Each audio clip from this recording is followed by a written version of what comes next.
Okay, it's about 4 o'clock on Wednesday. Tuesday. Today is Wednesday. We've been sailing from Cape May to Atlantic City, which you can see off in the distance. Hopefully you can see some buildings. That's Atlantic City.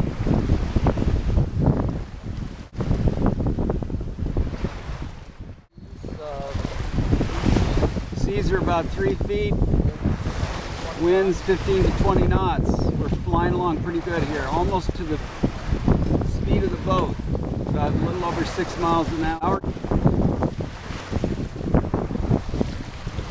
There's the sails.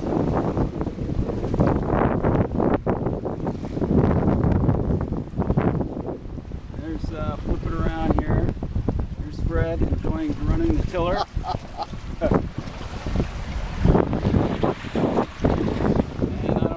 See me. Can you see me in there? Yeah. Yep. I'll pull it back. And here's David, happiest man in the world. Happiest man in the world. The boat has not sunk. It's running great. You go look out this way, that's Atlantic Ocean. Over here is the Jersey Shore.